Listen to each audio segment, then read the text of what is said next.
Oi. Oi.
Telangana CS Somesh Kumar ఏపీకి relieve కావడంతో కొత్త సీఎస్ ఎవరని దానిపై ఉత్కంఠ నెలకొంది.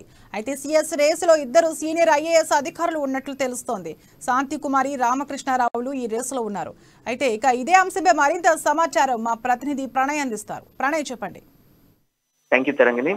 తెలంగాణలో కొత్త సీఎస్ ఎవరు అనేది ఇప్పుడు ఆసక్తిగా మారుతున్న పరిస్థితులు అయితే కనబడతా ఉన్నాయి. అయితే ప్రధానంగా చూసుకున్నప్పటికీ ఇద్దరు కూడా సీనియర్ క్యాడర్ లో ఉన్నటువంటి ఐఏఎస్ ఆఫీసర్లు ఇద్దరు కూడా ప్రగతి భవన్ చేరుకున్నారు. కృష్ణారావుతో పాటుగా శాంతికుమార్ ఇద్దరు కూడా ఐఏఎస్ హోదాలో ఉన్నటువంటి అధికారులు ఇప్పటికే తెలంగాణ రాష్ట్ర ప్రభుత్వంలో ఉన్నటువంటి సేవలు అందిస్తున్నటువంటి వ్యక్తులు కాబట్టి కావున వీళ్ళిద్దరిలో ఎవరిని సీఎస్ గా నిర్వహించేటువంటి అవకాశాలు ఉన్నాయనేది కూడా కొంత చర్చనీయాంశంగా మారుతున్న పరిస్థితులు అయితే ప్రధానంగా కనబడుతున్నాయి. అయితే తెలంగాణలో ఇప్పుడు మొదటిసారిగా కూడా సీఎస్ ను ఒక మహిళకి ఇచ్చేటువంటి అవకాశాలు అయితే కనబడతా ఉన్నాయి. అయితే శాంతికుమార్ కి సంబంధించినటువంటి క్యాడర్ చూసుకున్నట్టయితే 1989లో తనకు ఐఏఎస్ క్యాడర్ కి సంబంధించిన బ్యాచ్ లో ఉన్నారు. ఆ తర్వాత మనం చూసుకుంటే రామకృష్ణకి సంబంధించి ఆయన బ్యాచ్ వచ్చేసి 1991కి సంబంధించిన బ్యాచ్ కావడంతో ఇద్దరిలో మొదటిగా మహిళకు ప్రాధాన్యత ఇచ్చేటువంటి అవకాశాలు అయితే కనబడుతున్నాయి. ఇద్దరు కూడా ప్రగతి భవన్ కు బొకేలతో చేరుకున్నారు.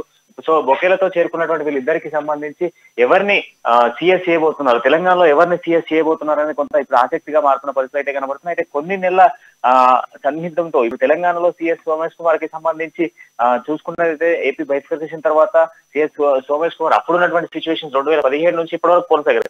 సో ఇప్పుడు మాత్రం ఖచ్చితంగా కూడా తెలంగాణకు సంబంధించినటువంటి ఐఏఎస్ అధికారులు ఉన్నటువంటి ఇటు రామకృష్ణరావు కావచ్చు, అదేవిధంగా శాంతికుమార్ కి వీళ్ళిద్దరికి కాసేపట్లో ఎవరికి అనేది కొంత క్లారిటీ వచ్చేటువంటి అవకాశాలు ఉన్నాయి. దాంతో పాటుగా ఇప్పుడు మనం చూసుకున్నట్లయితే ఖచ్చితంగా కూడా మనకు శాంతికుమార్ కి ఎక్కువ ఛాన్సెస్ కనబడతా ఉన్నాయి. దాంతో పాటుగా ఆమెకు 2 years ఆఫ్ వర్కింగ్ పీరియడ్ అంటే 1989కి సంబంధించిన బ్యాచ్ కావడంతో తనకు మరొక 2 సంవత్సరాల సర్వీస్ ఉన్న నేపథ్యంలో తనకు ఇచ్చేటువంటి అవకాశాలు ఎక్కువ శాతంగా ఉన్నాయంటూ కూడా వినికినబడుతుంది. మరి కాసేపట్లోనే సీఎం కేసీఆర్ సీఎస్ ఎవరు అనేది ప్రకటించబోతున్న పరిస్థితులు అయితే కనబడుతున్నాయి.